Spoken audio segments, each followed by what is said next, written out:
What's up guys, and welcome back to Cam Crunch, the channel where I help you guys get the most out of your cameras. In this video I want to talk about not overthinking things when it comes to photography and really just focusing on your desired outcome, because at the end of the day, the photograph, the end result, I think that is the most important thing. Now that's not to say that photographs can have meaning or value outside of the photograph itself.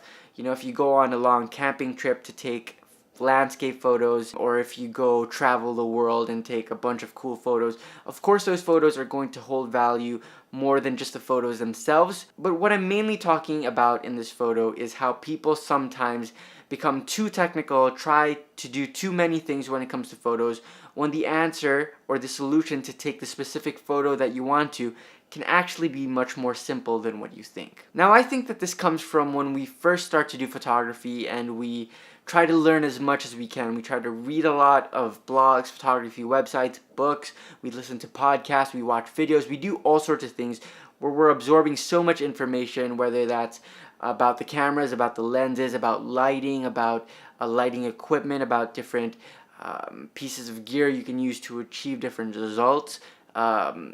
It might be about different shooting styles. We learn so much and all of that information gets stuck in our head. So when we're ready to take a photo, sometimes we overthink things. We think about what lighting should I use, what camera should I use, what lens should I use, what shooting style should I use. And all of those questions are very important, but in the beginning at least, there's a point where you try to include too many things to create a shot when a lot of the stuff that you're thinking about may not necessarily be needed.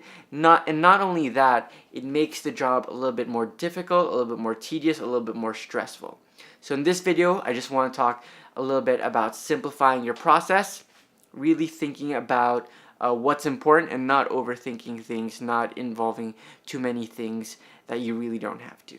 So to show an example of this, I'm going to talk about a situation that happened recently where my previous self, or myself a few years ago, might have thought about that situation a little bit differently from what I actually did. So my girlfriend, she makes almond butter, cashew butter, a bunch of mixed butters, and she sells them here in the Philippines, where I'm at. This is an example of a bottle, of a jar, and there are a whole bunch of them in different colors. I'm actually in charge of all of the art, so I created these labels, and I'm currently doing the website, which is what I'm going to talk about today. I had to take photos of the jars for the websites, and because these jars are so colorful, so vibrant, I wanted to also match the backgrounds to those with using colors that complement the colors of the labels.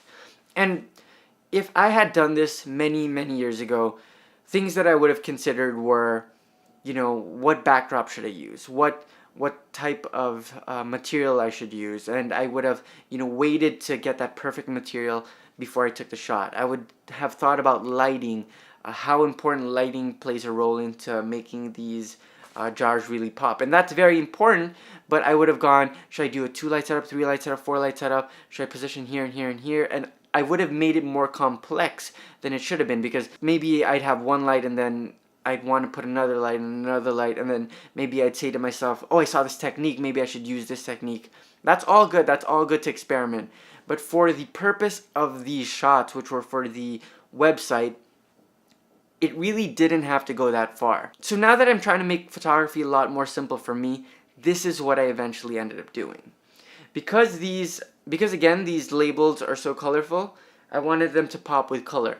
Instead of going out, buying a paper background or another background of some sort, what did I do? I know this sounds a little crazy, but I just picked up shirts from my room, my closet. Shirts of different colors that I wanted to try with the different colored labels. So I picked these out, I matched the colors that I wanted to, and that was it. In terms of lighting, what did I do? Well, what I did was I just used the lights that were already in my room, and I positioned my set, with the shirts and the jars, to the position on my room where I thought the light hit the best. So I didn't set up any additional lights, I didn't do any of that. I just moved everything that I wanted to get the best light possible given the light that was already in the situation. And that's all I did. And in terms of lenses, what I wanted to do was I wanted to mask a little bit of the imperfections that came with the shirts and maybe with the lighting, and so I wanted to use a slightly shallower depth of field, and because of that I used my 35mm f2 lens on my Canon 6D, and I shot, I think, at f2 or f2.8, something like that, so that I would get a little bit more shallow depth of field. Makes that photo look a little bit smoother, and I think the results came out well. Now after that, instead of taking those photos onto my computer, onto Lightroom to edit those, I did what I've been talking about in a few of my previous videos, and that is I transferred those directly to my phone right away. I edited them with VSCO or VSCO using the filters that I like, and I think the results came out great. Now, are they the absolute best results? I don't think so. I think that they could be better, but again, you have to think about the end result that you want, what it's going to be used for. Are your results appropriate for what it's being used for? And if the answer is yes, if it matches those expectations and even exceeds those expectations, then you're doing well, and you don't necessarily need to take some of the steps or take into account some of the techniques that you're thinking of, especially when you start. Sometimes you want to consider so many different things when the answer is a lot more simple than that. So that's my story for today. I hope you guys enjoyed the little story time that I did. I hope you guys sort of got what I was trying to say, and I hope this video helped you out. If it did, definitely give it a thumbs up. Subscribe if you want to see more videos like this, and I'll see you guys in the next one.